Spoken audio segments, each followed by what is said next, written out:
Pode se sentar, por favor. Que alegria, mais uma vez eu digo isso, de estarmos reunidos aqui no templo. Gostaria que você abrisse a sua Bíblia no livro de Marcos, capítulo 4, versículo 26. Nós vamos ler aqui alguns versículos.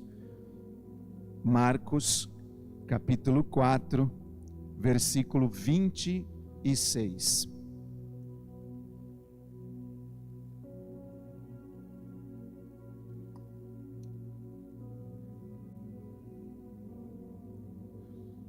Glória a Deus. Jesus disse ainda, eu estou lendo na Nova Almeida atualizada: o reino de Deus é como um homem que lança semente na terra. Ele dorme e acorda de dia e de noite, e a semente germina e cresce, sem que ele saiba como. A terra por si mesma frutifica. Primeiro aparece a planta, depois a espiga e por fim o grão cheio na espiga. E quando o fruto já está maduro, logo manda cortar com a foice, porque chegou a colheita. Glória a Deus. Eu gostaria nesta manhã de compartilhar um tema que Deus colocou no meu coração: discipulado do reino. Qual é o tema? Discipulado do reino. No subtítulo da Nova Almeida atualizada, não sei qual é o seu, mas diz a parábola da semente. No subtítulo da nova versão transformadora, diz a parábola da semente que cresce. Aliás, eu gostaria de ler também esses mesmos versículos, e se você puder me acompanhar, na nova versão transformadora, diz assim: Jesus também disse, o reino de Deus é como um lavrador, que lança semente sobre a terra. Noite e dia, esteja ele dormindo ou acordado, as sementes germinam e crescem, mas ele não sabe como isso acontece. A terra produz as colheitas por si própria. Primeiro aparece uma folha, depois se formam as espigas de trigo, e por fim o cereal amadurece. E assim que o cereal está maduro, o lavrador vem e o corta com a foice, pois chegou o tempo da colheita. Glória a Deus. Eu não vou ler, mas em uma outra versão, que é a versão King James, o subtítulo diz assim: a parábola do reino. Alguns falam sobre a palavra da semente, a parábola da semente que cresce, e em outras diz a parábola do reino. Por quê? Porque Jesus ele faz uma comparação desta semente com o reino de Deus e como isso tudo funciona. E eu quero compartilhar um pouquinho neste último dia do ano, no sentido de domingo, no último domingo do ano, nosso último culto, além do culto de virada que nós teremos, como o pastor Miquel já anunciou, que será quinta-feira, dia 31, às 18 horas. Hoje eu quero dizer um pouquinho aí da minha história, do meu contexto, dentro de um contexto de lavrador, de agricultura. Alguns de vocês já ouviram algumas coisas, algumas partes, mas hoje eu gostaria de deixar registrado isso dentro deste contexto, baseado nesta parábola, para que nós pudéssemos entender um pouco sobre o discipulado do reino. Como funciona esse discipulado? Este discipulado que Jesus nos ensina, aonde há um processo de plantio, de cultivo, de crescimento e de frutificação e de colheita. Queridos, nós como igreja estamos vivendo e viveremos. Porque nós já entramos numa década de evangelismo, uma década de colheita, uma década profética, e nós estamos coincidentemente neste próximo ano entrando num ano específico, 2021, um ano de frutificar, um ano de frutificação, um ano da gente ver a colheita sendo colhida pelos plantios que nós realizamos. E dentro desse contexto de história, Alguns de vocês já sabem, eu nasci numa cidade pequena, uns 40 mil habitantes mais ou menos, na época bem menos, hoje deve ter isso, uns 42 mil habitantes no interior do estado de São Paulo. E assim como Davi, eu particularmente, literalmente fui tirado de trás das malhadas, ou seja, eu já cuidei, já criei de gado com papai, de cavalos, de porcos, de frango, de galinha e etc. Tantas criações eu tive a oportunidade de, neste contexto onde nasci, cuidar. Sou filho de pais agricultores e trabalhei até os meus 15 anos para 16 na agricultura. E ali eu aprendi a cultivar, queridos, muitos tipos de solos, preparando esses solos, como eles eram preparados, e também aprendi a cultivar muitas plantações. E por ter nascido na roça, por ter nascido nesse contexto de agricultura, desde muito criança, eu já trabalhava com os meus pais, cultivando a terra, plantando uma infinidade de coisas, como por exemplo, arroz, café, milho, feijão, algodão, meu Deus, deixa eu ver se eu lembro aqui, tipo amendoim, tomate, morango, todas essas coisas voltada a hortaliças, por exemplo. Quantas vezes nós plantávamos, papai nos ensinou a plantar a horta, nós produzíamos repolho. Quem sabe aqui o que é maxixe? Alguém sabe o que é maxixe? Tem alguns que sabem aí, aquelas plantas, aquelas ramas de maxixe assim, né? Berinjela, quiabo, alho, beterraba, cenoura. Sério, queridos, tudo isso eu aprendi a cultivar, até algumas medicinais como hortelã, pimenta, melão.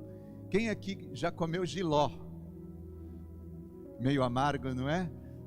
Eu também comi muito jiló, plantávamos jiló, coentro, enfim, era uma infinidade, várias hortaliças, várias espécies de frutas. Papai nos ensinou a plantar, várias espécies também de flores, né? Eu aprendi a plantar muitas espécies de flores. Inclusive, esta semana eu acabei de plantar alguns pés de uva. Eu vou montar uma parreira, isso mesmo, plantei alguns pés de uva, eles estão sendo preparados. Levei aí quase umas 2h30 para preparar todas as ramas, as gemas. Como assim? Pé de uva tem gema? Tem gema. Ouça lá, tirando aqueles brotinhos para que ele germine, deixando-o sem tirar de baixo, fora da terra.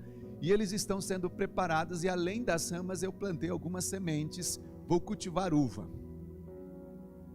porque eu quero novamente resgatar algumas coisas e alguns princípios, e baseado em tudo isso, queridos, enfim, eu aprendi a cultivar quase tudo que se produz na terra, plantando, cultivando e colhendo.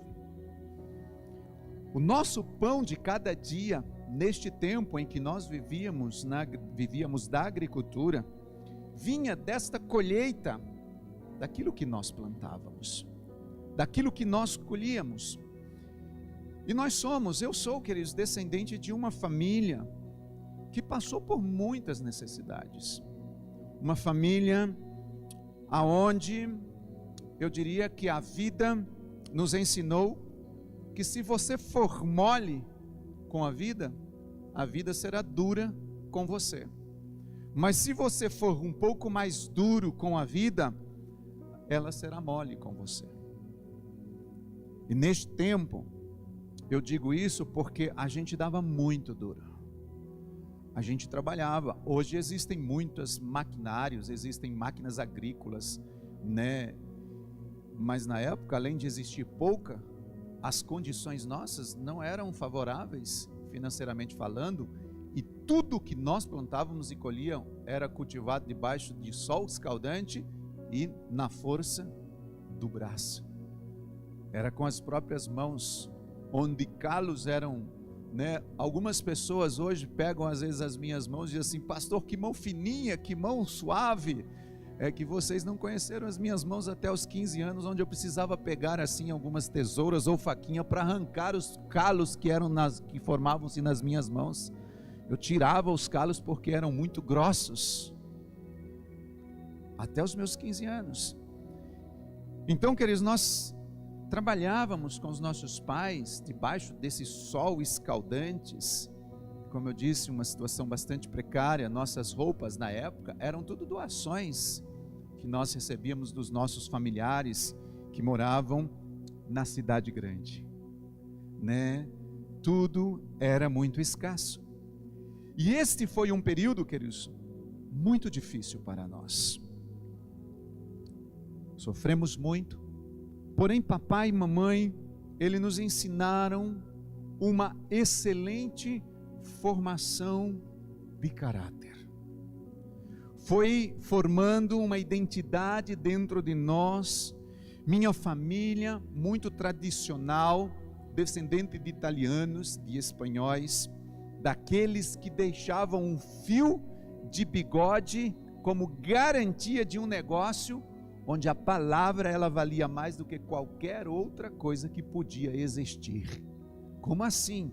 É assim, queridos.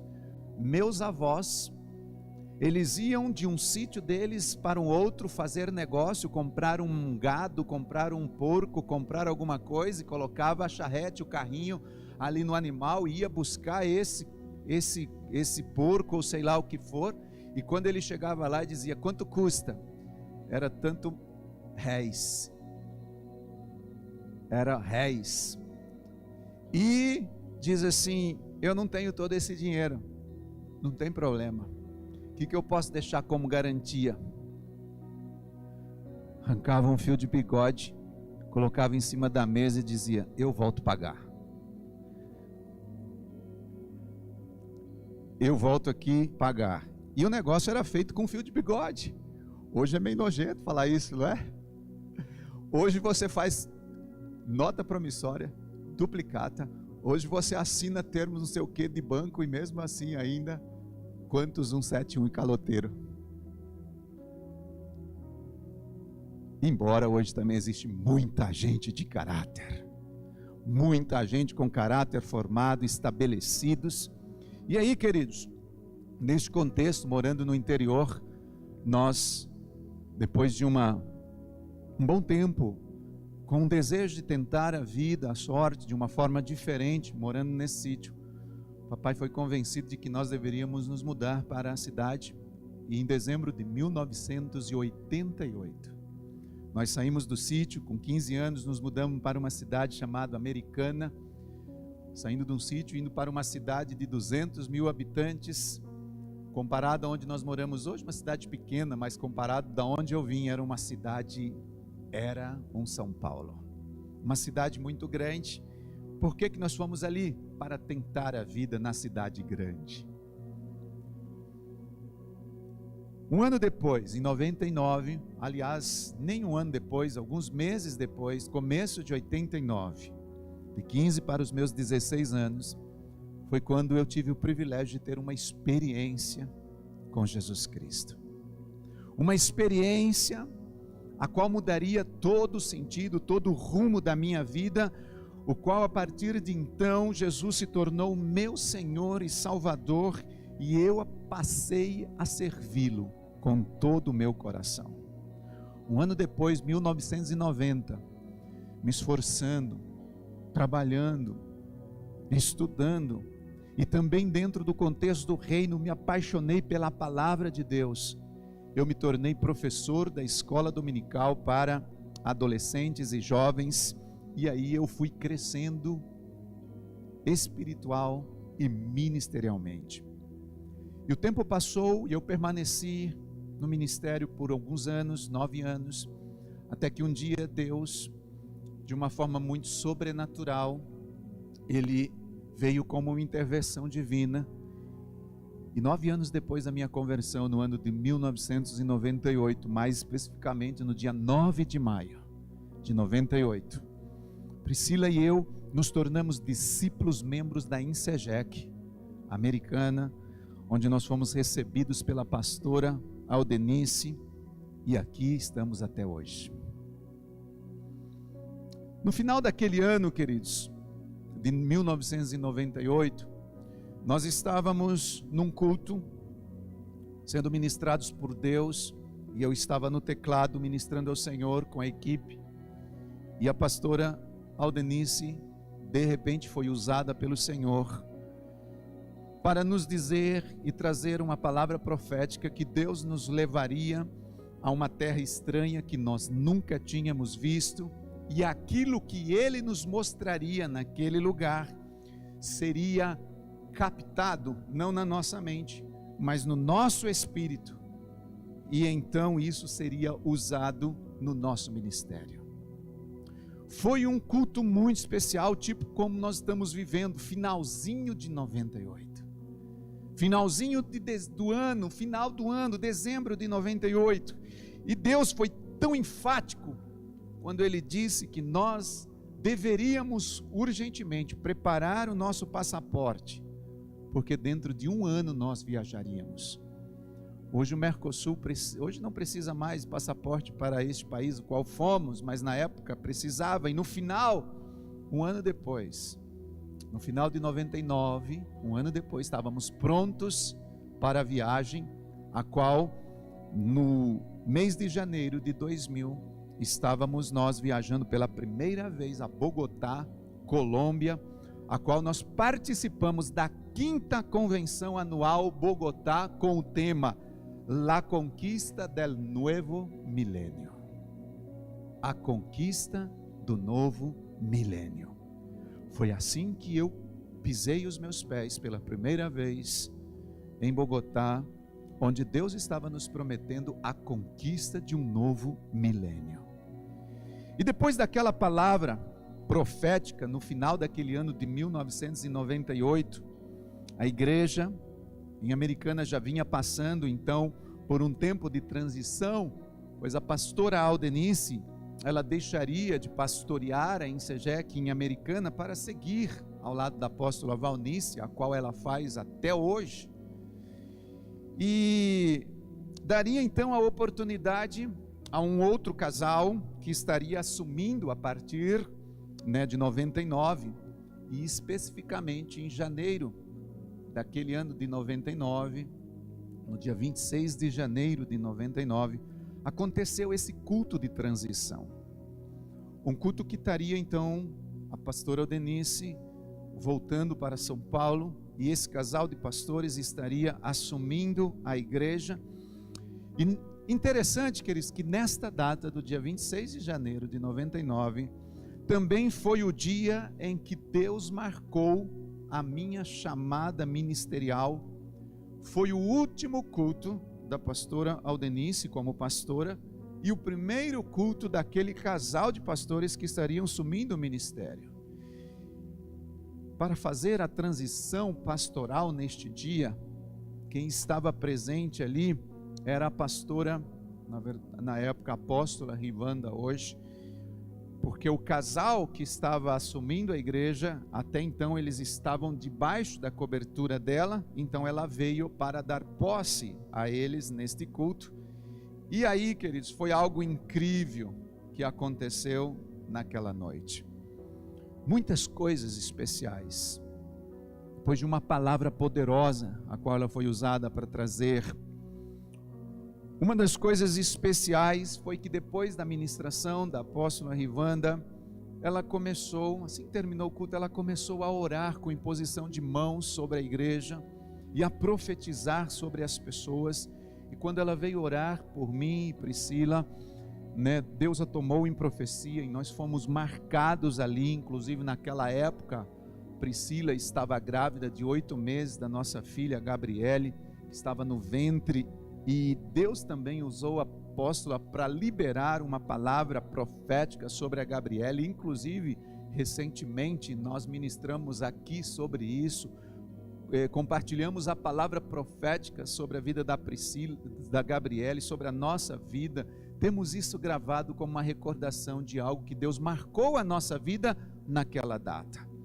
Bom, o tempo foi passando, e assim que nós voltamos, em 2000, de Bogotá, eu tive a oportunidade de participar então do meu primeiro encontro com Deus. O ano 2000 foi o ano em que eu fui para o primeiro encontro com Deus. Nesta época nós já estávamos liderando a rede de jovens da Igreja Nacional em Americana. 2001, 2002 chegaram, a rede de jovens crescia de uma forma incrível, pois estávamos respaldados pela palavra profética que nós havíamos recebido no final daquele ano de 1998, a qual Deus nos levaria a uma terra estranha que nós nunca tínhamos visto, e aquilo que Ele ministraria às nossas vidas seria captado no nosso espírito e não apenas na nossa mente, e debaixo desta palavra a rede de jovens estava crescendo. Nós tínhamos uma média de 2 anos e meio, nossa juventude passou de 4 para 150 jovens. Discípulos membros, fora nós. Na época, queridos, eu era tecladista. Tinha 2 tecladistas na banda, 2 guitarras, 1 contrabaixo, baterista. Pensa numa juventude que fazia o lugar estremecer. Nós saltávamos, parecia que a cabeça ia, equipe de dança e tantas coisas, era algo sobrenatural acontecendo naquele ano, 2001, 2002. Porém, embora a rede de jovens crescia, assim como a igreja também crescia, porque esse pastor chegou e a igreja começou a crescer, e de 40, 38, a igreja começou a saltar, estava quase a 400 pessoas. Havia um questionamento dentro de mim. Havia algumas dúvidas no meu coração que clamavam por respostas. Eu sabia que naquele período eu ainda precisava de cura nas minhas emoções, de cura de algumas experiências que eu tinha vivido na roça, que eu tinha vivido naquele tempo de lavoura, naquele tempo de agricultura. E os questionamentos eram: por que eu tive que nascer na roça? Por que nós passamos tantas necessidades e dificuldades enquanto lá vivemos? Por que nós sofremos tanto? O que Deus queria me ensinar? Qual era o propósito de tudo aquilo que nós vivemos? E chegou o ano de 2003, queridos, e debaixo deste crescente ministério, debaixo dessas coisas em avanço, nasceu um desejo muito grande no meu coração de buscar essa cura. Eu sabia que eu não podia continuar daquela forma. Eu sabia que o ministério, para continuar crescendo, meu coração precisaria estar de verdade curada. E ao mesmo tempo eu precisava compreender o motivo dos anos que eu havia nascido, vivido na roça, nos primeiros anos da minha vida nesta terra. E este desejo, queridos, em resposta dele, eu entendi que para responder a esse desejo de ser curado, de entender todo esse propósito, eu deveria entrar num propósito de buscar a Deus até que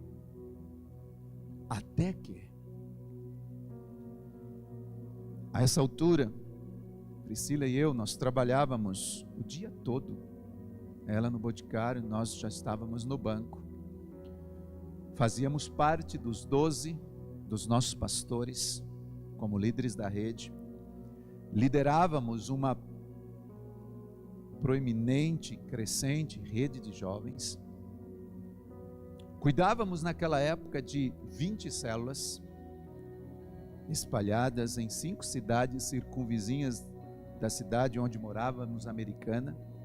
Gabriele, nossa filha, tinha 4 aninhos, e em meio a tudo isso, trabalho secular, ministério, equipe de 12, servindo ao Senhor com todo o nosso coração, em meu coração nasce então esse desejo de buscar a Deus como eu nunca havia feito antes, para entender o meu processo de origem.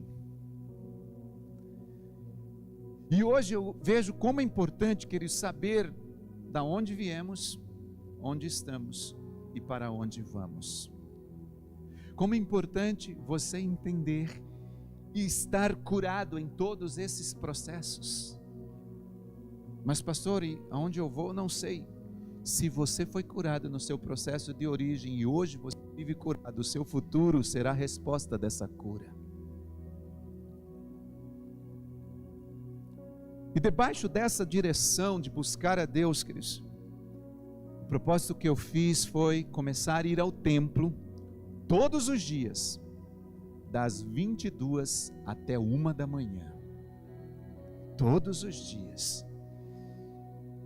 Minha convicção era tão grande que, enquanto Deus não respondesse e não houvesse cura e nem respostas da parte de Deus, eu não pararia de buscá-lo.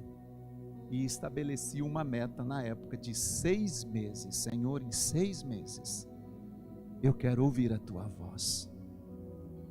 Se o Senhor não falar comigo em 6 meses, eu não vou parar. Hoje nós vivemos uma geração, queridos, que nós entramos dentro de um carro, passamos no McDonald's, diz, me dá um lanche. Hoje nós vivemos em uma geração onde o fast food, o fast tudo é muito mais rápido, e que às vezes nós não queremos investir tempo em buscar o nosso Deus e buscar respostas, e diante de uma pequena ou uma busca que nós iniciamos, não vemos as respostas, já achamos que Deus não se importa conosco, que Deus não me responde, que Deus não gosta de mim, que Deus é este que só responde aos outros, mas não a mim.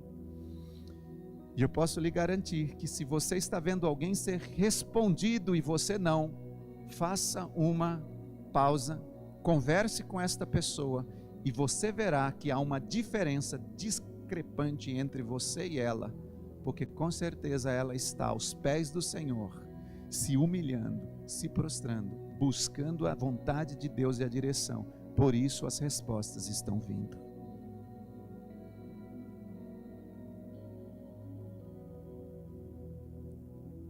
No primeiro mês, nada, nenhuma resposta.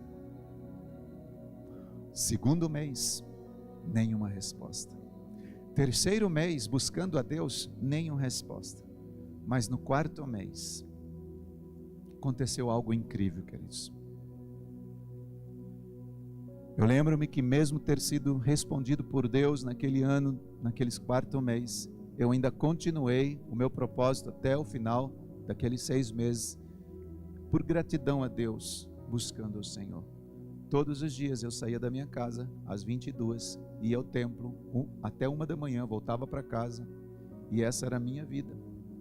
Trabalho, parte, vida com Deus, e uma vida crescente diante do Senhor. E uma parte, queridos, muito linda da minha vida foi revelada daquele acontecimento, daquela minha busca. A cura que eu buscava e as respostas que eu desejava, elas chegaram.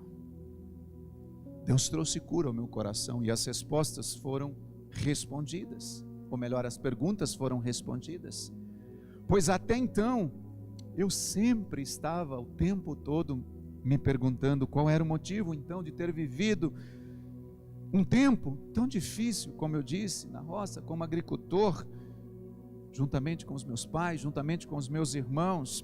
As perguntas, queridos, tais como as que eu já fiz, ainda saltava dentro de mim, tipo, o que valeu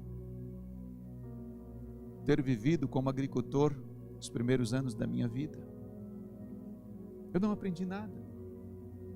Eu só fui e só vivi debaixo de sofrimento. Eu não consegui entender isso, queridos. Eu não conseguia captar, eu não conseguia perceber o motivo por que eu tinha vivido ali. Hoje nós vivemos uma geração, queridos, de adolescentes e jovens, que temos tudo em nossas mãos. Se você quer um celular, você faz assim, o seu pai ou você ou alguma coisa se parcela em 10, 15, 20 vezes. E mesmo assim somos insatisfeitos, vim de uma geração que nem comida às vezes no prato nós tínhamos. Que se quiséssemos comer tínhamos que plantar. Onde calçado eram precários porque não tínhamos. Temos tudo e mesmo assim somos ingratos com os nossos pais. Ingratos com tudo o que Deus tem colocado nas nossas mãos.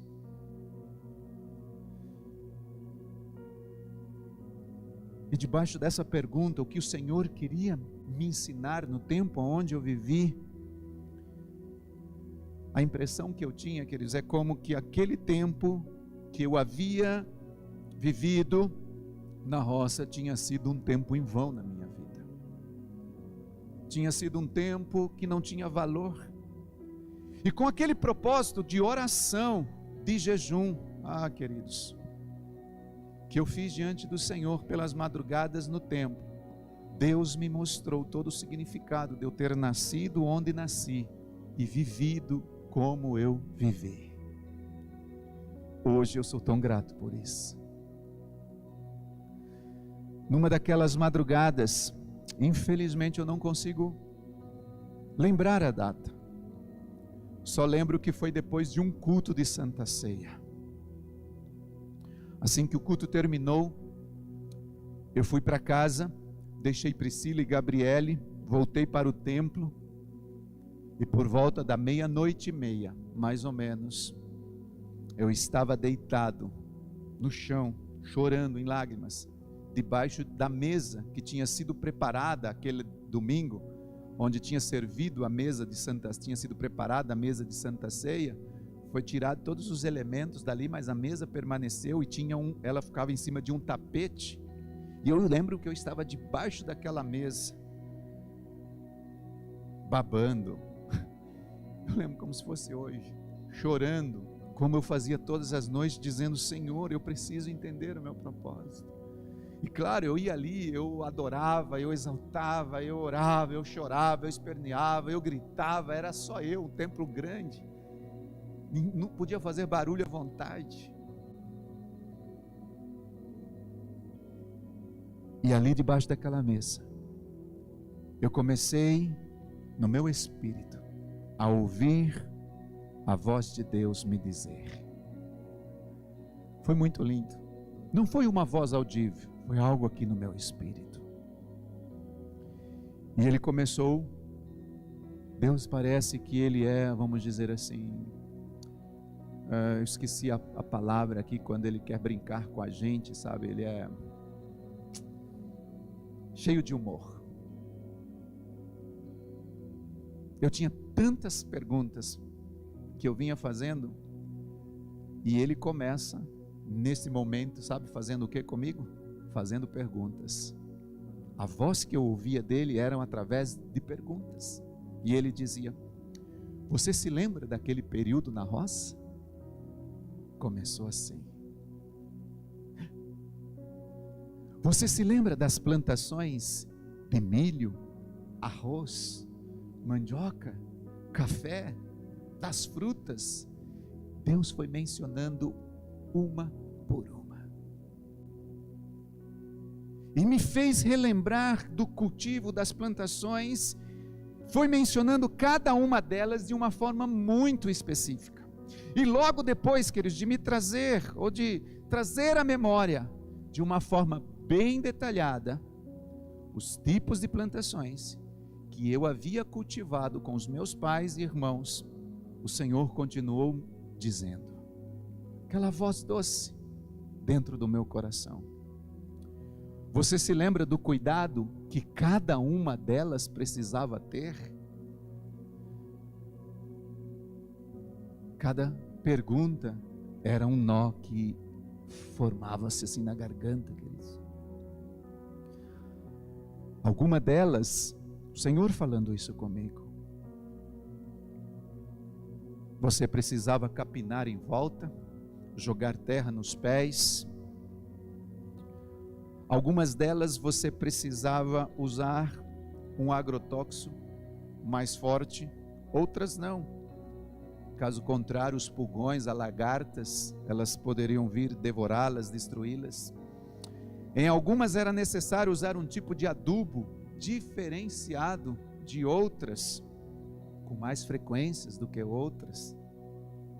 Outras você precisava com enxada, ou com uma meia-lua, ou com um animal, jogar terra nos pés desta plantação, constantemente, para que ela pudesse então suportar os ventos fortes que viriam, e assim por diante. E Deus foi me relembrando em qual época se plantava e em qual estação se colhia cada uma dessas plantações. Por exemplo, a melhor época de se plantar e colher o café, não sei se vocês sabem, as plantações de café, elas se plantam entre os meados de novembro e dezembro, exatamente neste período que nós estamos agora, é a melhor época de se plantar o café. E o início da colheita do café, claro, de acordo com a região, em média, a colheita do café é feita 7 meses após a floração do café. No hemisfério sul, onde nós estamos, esse período costuma acontecer a colheita, mais ou menos entre maio e setembro. E na época que nós vivíamos no sítio, queridos, era da colheita do café que nós tirávamos o nosso sustento. Era a nossa plantação a mais forte, é o que dava mais resultados. Por isso nós tínhamos que nos tornar expert no cultivo, saber cuidar, saber plantar, saber como capinar, como colher e etc. Era um processo manual, muito árduo, muito difícil, debaixo de muito sol, ora debaixo de muita chuva. E ali estava eu, sem entender nada, mas Deus estava me formando. Deus estava me preparando. E outra plantação forte que nós tínhamos era o milho, o qual ele é plantado entre o mês de outubro, dezembro, e a colheita acontece entre janeiro e abril. E o processo de plantação do milho ainda é muito mais árduo do que o café. E desde a escolha da semente, eu não esqueci da parábola que nós lemos. Daqui a pouco nós vamos ver tudo isso. Desde a escolha da semente e os processos seguintes até a colheita, gente, dava muito trabalho. Hoje se planta tudo com maquinários, planta, limpa, capina, colhe, tudo rápido. Mas na época não, era capinar manualmente, jogar terra manualmente, o adubo manualmente, colher as espigas manualmente, levar para o paió as espigas manualmente, limpá-las manualmente, moê-las manualmente, tirar os grãos do sabugo manualmente, dar aos porcos manualmente, tudo manualmente. Eu lembro-me de uma vez que nós plantamos, nós havíamos desbravado um brejo, um lugar muito úmido, nós tivemos que fazer valetas para a água escorrer e secar um pouco aquela terra, porque nós já não tínhamos mais espaço e papai queria plantar um pouco de arroz, e era na beira do rio lá embaixo, do córregozinho, e nós preparamos aquela terra, demorou muito tempo para limpar, para desbravar. Colheita de arroz, o plantio de arroz, ele é feito em setembro mais ou menos, e a partir de novembro já era a colheita, e em novembro nós sabemos que chove muito, dezembro chove muito, e o arroz já estava quase pronto para colher, já estava, nós chamamos de embuchar, ele estava já embuchado. O arroz ele nasce e os grãos ele vem de dentro daquele talinho até ele sair, florescer, e ele já estava pronto para sair, e nós tínhamos investido quase o ano inteiro de trabalho, e deu uma chuva, queridos, mas uma chuva alagou todas as plantações que haviam, tanto do nosso lado, do lado dos outros vizinhos, e suriou. Alguém sabe o que é suriar aqui? Suriar é quando existe muita areia, e a areia, ela então, a chuva vem e ela faz, a água faz a terra subir, nós chamávamos de suriar, e aquele arroz que estava mais ou menos assim, do chão, ficou um tantinho assim, tudo enterrado, perdemos tudo,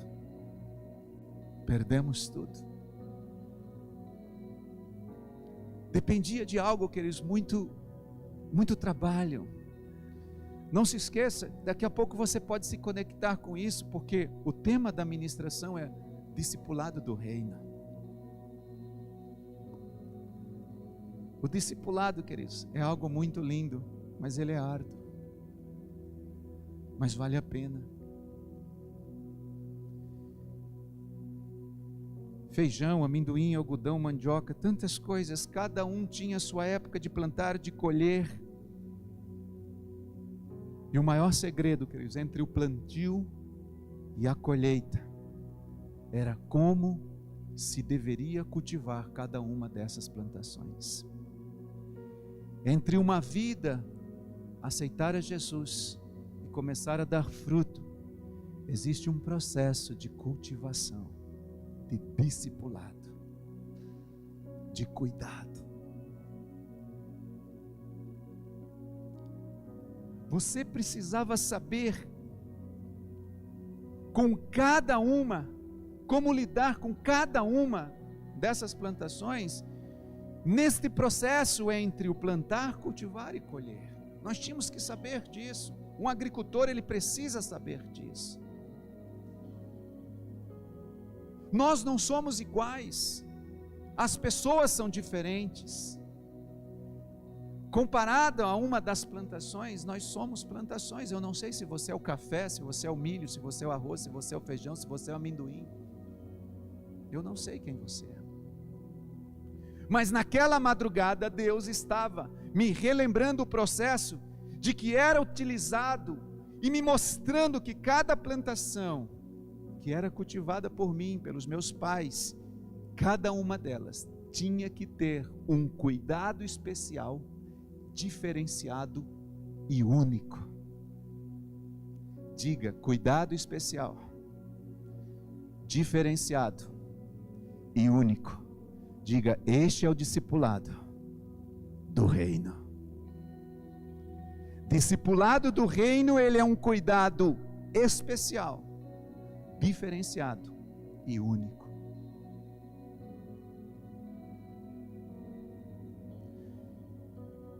E no final de tudo, queridos, depois de um bom tempo, ali naquela madrugada, que porventura demorou muito mais do que as outras, eu lembro-me que eu cheguei em casa por volta, já era mais de 3:30 da manhã, naquele dia, naquela noite, ali ouvindo a sua doce e suave voz, uma voz de cura, onde eu pude perceber o grande amor do Pai sendo revelado ao meu coração, quando me disse que o tempo que eu havia vivido na roça, Ele simplesmente estava preparando-me para um futuro, o qual hoje eu vivo atualmente. Deus estava me preparando. Eu pude entender, queridos, perfeitamente que o período que eu vivia ali na roça, Ele estava usando todo aquele processo de plantio, de cultivo e de colheita de cada plantação para me formar, para me treinar. E ao me relembrar de cada plantação que tem o seu tempo de plantar, o seu tempo de cultivar e dar o fruto, devido a este processo de cuidado diferenciado e específico com cada uma delas, naquela madrugada ficou muito claro, queridos, a analogia, a comparação que ele estava fazendo entre as plantações e as pessoas, que ele mesmo colocaria no futuro nas minhas mãos para que pudessem ser cuidadas. Deus estava me treinando ali. E hoje, queridos, um dos grandes segredos que eu constantemente busco em Deus é: Senhor, cada pessoa é diferente, ensina-me a cuidar de cada uma delas, de acordo com como elas devem ser cuidadas. Com um cuidado específico, diferenciado, único. Não adianta querer tratar, queridos, todos da mesma forma. Os meus 12, se eu for tratar eles todos da mesma forma, não vai dar certo. Cada um é diferente. Cada um tem uma maneira de ser. Foram formados em lugares diferentes, viveram em contextos diferentes, famílias diferentes, gerações diferentes, tempos diferentes, épocas diferentes, culturas diferentes. E assim como na agricultura, cada planta tem a sua hora de ser plantada, de nascer, de cultivar, de colher, assim também, queridos, o reino de Deus. No reino de Deus, cada pessoa tem a sua hora de nascer, de ser cuidada e de dar fruto. O que nós precisamos fazer em meio a tudo isso? Aprender a cuidar de cada uma e ser paciente. Porque cada uma das plantas tem um tempo para colher. Tem uma época para dar fruto. Uns demoram meses, outros demoram anos, outros demoram dias para frutificar. Lembrando que tanto na agricultura como no reino, cada planta e pessoa precisa de um processo único, específico, diferenciado, para que frutifique. E a isso nós chamamos do que, queridos? Discipulado do reino. Discipulado. O que eu quero dizer aqui nesta manhã com tudo isso, amados? Que se nós não entrarmos num processo de discipulado único, diferenciado, específico, nós não viveremos um ano de frutificação. Pastor César, ele diz que o contexto de discipulado envolve muito companheirismo. Está no livro Os 12.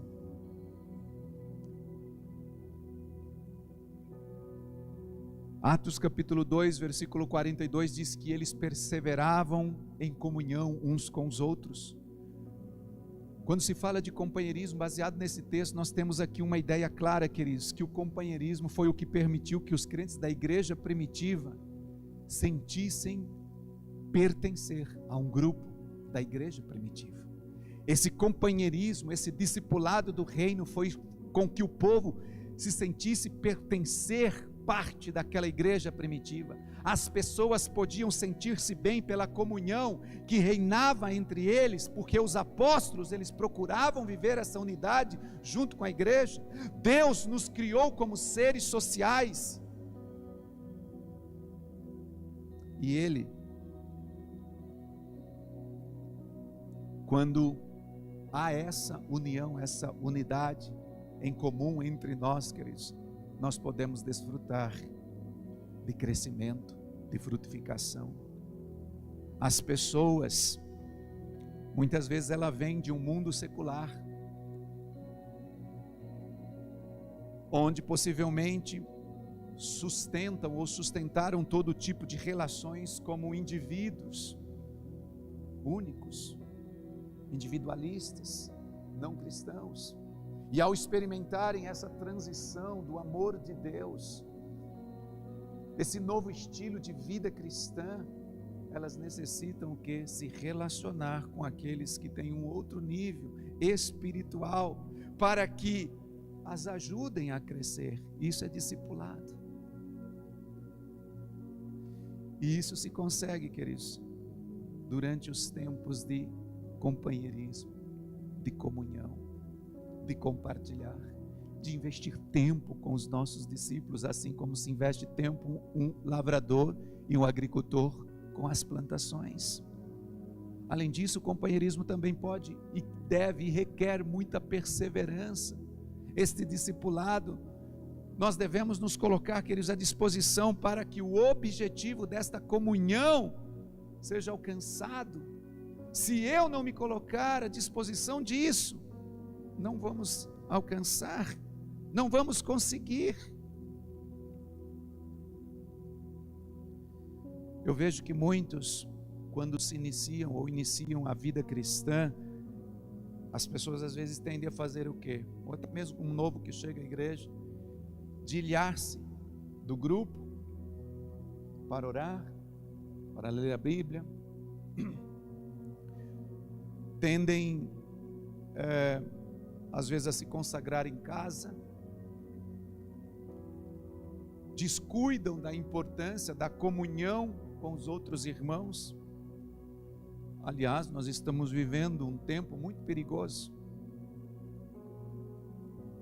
onde muitos crentes já não querem mais se reunir nos templos como igreja, ficam em casa recebendo as mensagens pelas redes sociais, porém isso faz com que percam a bênção da comunhão, que sempre vai existir. As mídias sociais são valiosas para a edificação dos crentes, nós sabemos disso, muito valiosas. Inclusive, sem elas, neste tempo de pandemia, nós teríamos ficado, sei lá, muito mais distantes. Porém, nunca as mídias sociais conseguem substituir a koinonia, ou seja, a comunhão uns com os outros. Nunca. As redes sociais nunca vão conseguir substituir isso. E nós estamos falando, queridos, de um discipulado do reino, que é um discipulado pessoa a pessoa. Até porque um conceito genérico de uma igreja que nós conhecemos na nossa mente, qual é? As quatro paredes. As quatro paredes, esse é um conceito. Porém, quando nós olhamos para o ministério de Jesus, o seu ministério foi desenvolvido através do quê? De paredes, através de contato, de companheirismo, de comunhão, de discipulado, de estar junto. Ele conseguiu cultivar com as pessoas esse companheirismo, e em especial com a sua equipe de 12 discípulos, sem a limitação de um recinto, de um lugar. Nós precisamos sim estar neste lugar com contexto de comunhão, de koinonia, mas nós não precisamos do lugar para nos relacionar e viver o discipulado do reino.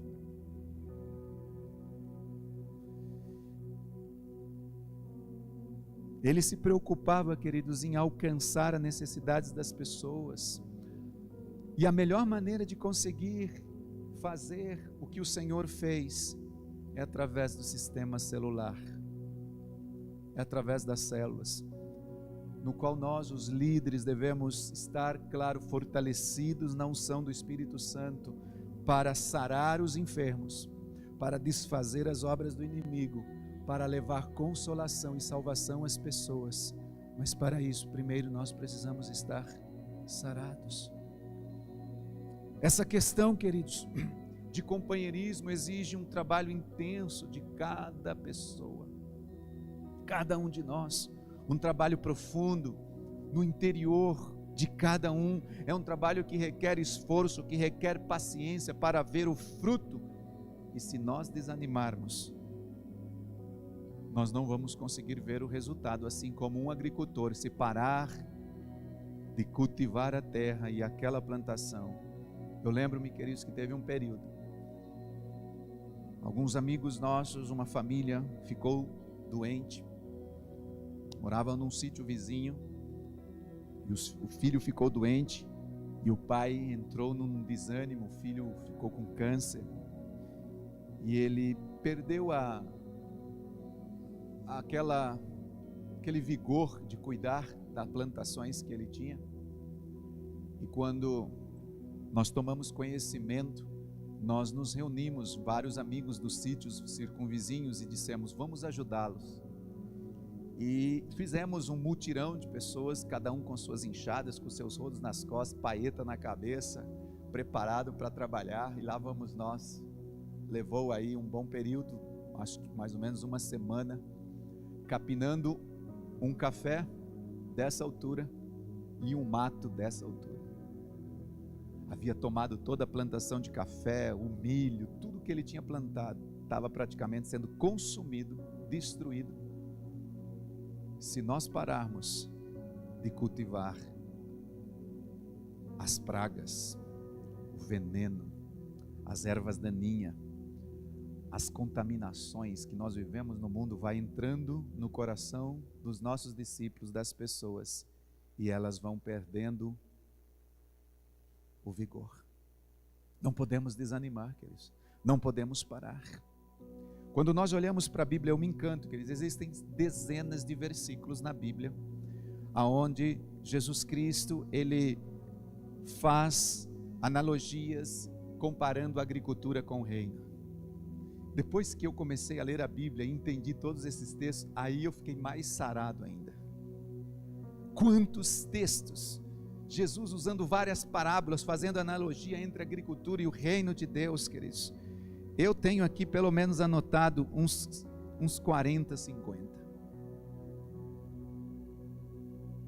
Falando da vinha, falando da videira, falando das plantações, falando da terra, falando do orvalho, falando de lavrar, falando de cultivar, falando de ser cooperadores na lavoura de Deus, falando que Noé plantou uma vinha, falando de deixar a terra descansar, a terra servir as pessoas, falando de deserto, falando de chuva, falando de água, falando de mantimentos. Enfim, você vai ver aqui, queridos, centenas de versículos, de textos, onde Jesus faz uma analogia do cuidado da agricultura com o reino de Deus, sempre mostrando o processo de discipulado do reino. E eu quero concluir aqui, queridos, para a gente ir para casa, nesses 6 últimos minutos, dizendo o seguinte: depois que nós saímos da roça e nos mudamos para a cidade a qual já falei, meu primeiro emprego foi trabalhar numa tecelagem. Eu cheguei ali no final de 88, no comecinho de janeiro de 89, eu estava empregado, me tornei faxineiro de tecelagem. Vivia cheio de graxa, de querosene, de gasolina. E foi nesse período que vocês já ouviram, em 89, foi quando eu aceitei Jesus como meu Senhor e Salvador. Trabalhei ali 3 anos e meio, depois 3 anos melhor. E depois de 3 anos, com a graça de Deus, eu comecei a trabalhar no banco, onde eu permaneci os meus próximos 18 anos. Hoje, depois de muito tempo, eu entendi, Deus me permitiu viver 18 anos em um sistema, em um tipo de vida, em uma classe de pessoa social. E os próximos 18 anos, Deus me levou a viver um outro tipo de vida. No banco, eu conheci um lado da vida diferente daquele que eu havia conhecido na roça, que, ao meu ver, e pelo contexto da onde eu havia nascido, era impossível de conhecer. Eu jamais imaginaria conhecer esse contexto agora no banco, respaldado no contexto que eu havia nascido, que é um lado mais o socioeconômico, um lado cultural, um lado intelectual e etc. No banco eu participei, queridos, tive o privilégio de vários cursos, palestras, muitos treinamentos, isso em vários lugares, muitos hotéis de luxo, departamentos de treinamentos. Ali eu conheci pessoas de alto nível que eu nunca sonharia em conhecer. Eu não vou entrar nessa segunda parte da minha vida hoje, até porque o tempo não permite, mas vale ressaltar, concluindo aqui, de uma forma bem resumida, que os primeiros 15 anos na roça, somado aos 3 na tecelagem, 18 anos, e mais os 18 anos que trabalhei no banco, Deus estava me formando. Deus estava me formando. E exatamente com 36 anos de vida eu comecei a pastorear em tempo integral no ministério. Isto é, depois de 2 anos, 18 anos, eu deixei o banco e comecei a servir ao Senhor em tempo integral. Eu abandonei o meu trabalho para servir ao Senhor.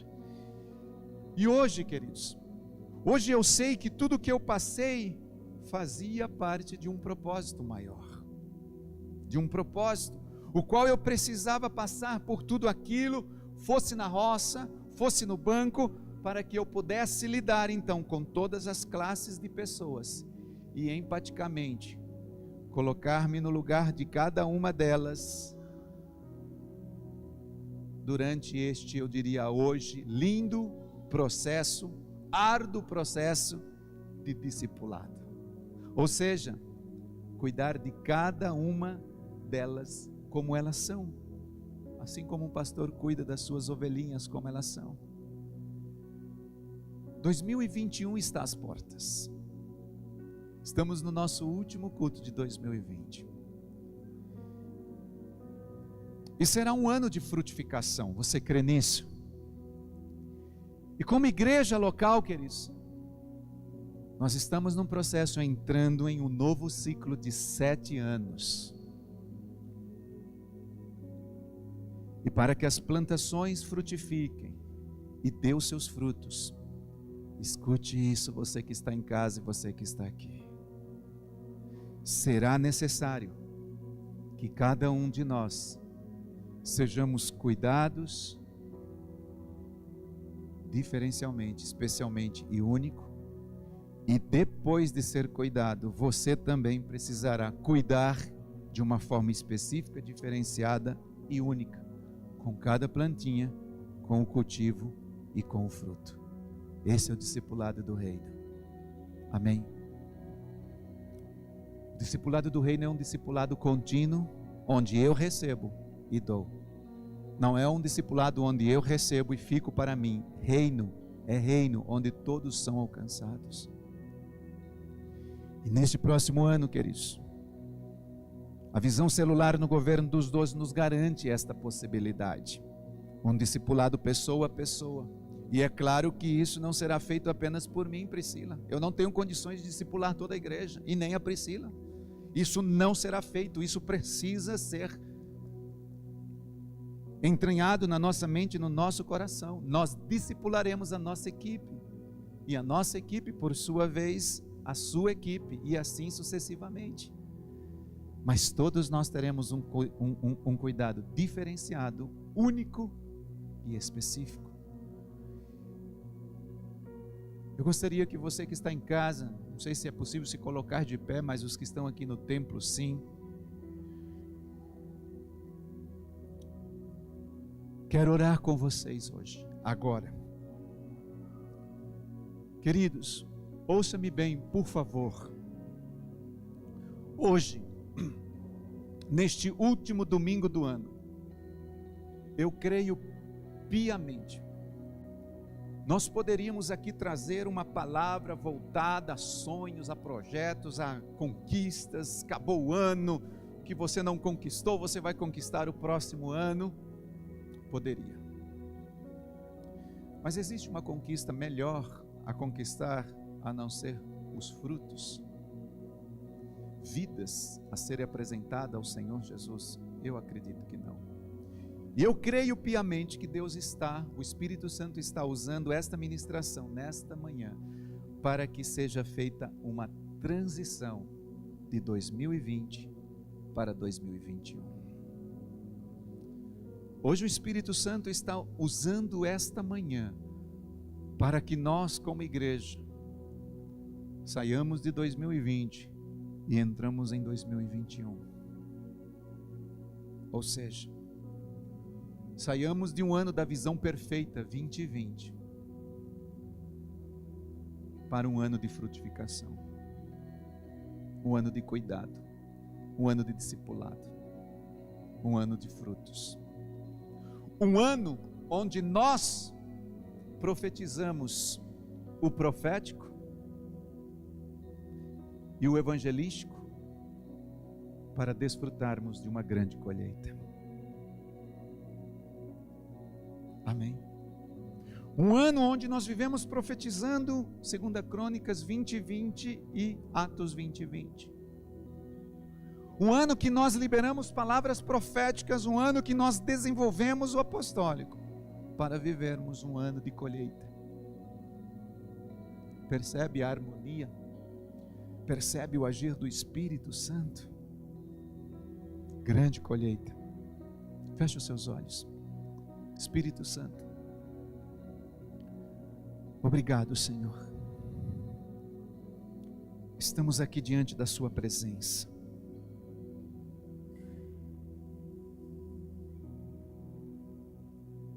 Estamos diante dos seus pés. Quando nós olhamos para esse texto que nós lemos em Marcos, neste capítulo, Senhor, o Senhor, além de falar da parábola do reino, da parábola da semente, neste mesmo capítulo o Senhor usa da agricultura para falar da parábola do semeador. O Senhor usa para falar da parábola dos grãos de mostarda, fazendo sempre uma analogia do discipulado, onde o reino de Deus é comparado a esse homem que lança uma semente na terra. Este ano, Senhor, foi um ano de lançarmos sementes, e diz a palavra que este homem, ele foi dormir, vinha a noite, vinha o dia, e ele percebeu que a semente crescia, e ele não sabia como aquilo acontecia, onde a terra por si só frutificava, mas existia um processo, onde diz a Bíblia que a planta nascia, vinha a folha, depois da folha vinha a espiga, depois vinha os grãos na espiga, e por final, quando o fruto já estava maduro, o lavrador, o agricultor pegava a foice para a grande colheita.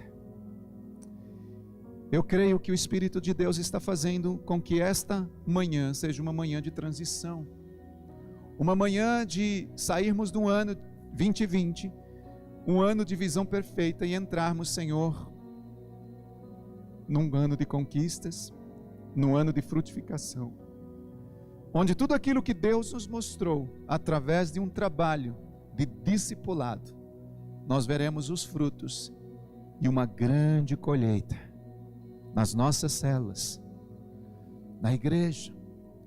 Espírito Santo, ministra as nossas vidas. Eu gostaria que você que está em casa e aqui no templo colocasse a sua mão no seu coração e orasse comigo, pedindo ao Espírito Santo. Peça a Ele nesta hora, diga: Espírito Santo, eu quero viver o discipulado do reino na minha vida. Eu quero ser este agricultor, eu quero a sabedoria de Deus para cuidar, para plantar, para cultivar e colher tudo aquilo que Deus tem para mim neste próximo ano. Peça isso ao Espírito Santo nesta hora. Enquanto você estiver orando, abra os seus lábios, confesse, declare, proclame no nome de Jesus Cristo. Enquanto você estiver pedindo ao Senhor com as suas mãos no seu coração, diga ao Espírito Santo: Pai, me dê um coração discipulador, um coração que envolva o reino, um coração que eu possa cuidar das vidas, um coração que eu possa envolver-me, Senhor, nesse discipulado do reino, aonde eu entendo o processo de plantar, cultivar, colher, em nome de Jesus. Enquanto você está orando, eu também quero orar por você, Pai, em nome de Jesus, diante da oração com que cada um de nós que estamos agora realizando, fazendo aos teus pés, nós declaramos que esta palavra seja selada no nosso espírito, selada no nosso coração, Pai, e nós possamos viver neste ano, Senhor, que se aproxima, um ano de frutificação, um ano, Senhor, de poder de Deus, um ano, Senhor, onde nós vamos ver a colheita de um plantio, a colheita de um discipulado, Senhor, do reino. Nesta hora, em nome de Jesus Cristo, nós declaramos, Senhor, que nós seremos lavradores e agricultores expert neste lugar, Senhor. Nós seremos usados pelo Espírito Santo para cuidar de cada pessoa, de acordo com a necessidade de cada uma delas, pessoa a pessoa, em nome de Jesus Cristo. Cremos e declaramos que nós seremos lavradores, Pai, expert no plantio. Vamos plantar a semente no coração das pessoas, vamos regar, Senhor, esta semente que é a palavra de Deus em seus corações, e veremos, Senhor, esta semente germinar, veremos esta germinação, Senhor, começar a frutificar, e no tempo devido nós veremos estas pessoas sendo, Senhor, frutíferas, frutíferas, frutíferas para a glória do teu nome. Querido Espírito Santo, desperta-nos nesta manhã a esta unção, Senhor, de um discipulado do reino, de um discipulado pessoa a pessoa. Venha em nome de Jesus Cristo, Espírito Santo, manifestar a tua glória durante, Senhor, esta palavra. Nós cremos que o Espírito esteve trabalhando, ministrando os nossos corações, e estamos aqui com as nossas mãos no nosso coração dizendo: usa-nos, usa-nos como bons agricultores, Senhor, usa-nos como lavradores, que cuida, Senhor, das plantações que Deus colocou nas nossas mãos.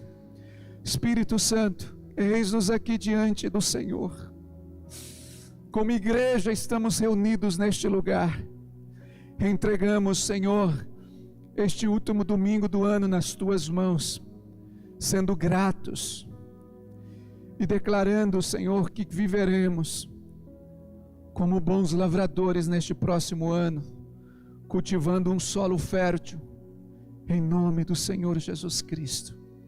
Amém e amém. Que Yahvé te abençoe e te guarde, que Yahvé faça resplandecer o seu rosto sobre ti e tenha misericórdia de ti, que Yahvé sobre ti levante o seu rosto e te dê Shalom. Até a virada do ano, em nome de Jesus, um beijo no seu coração. Deus continue abençoando cada um de vocês. Amém.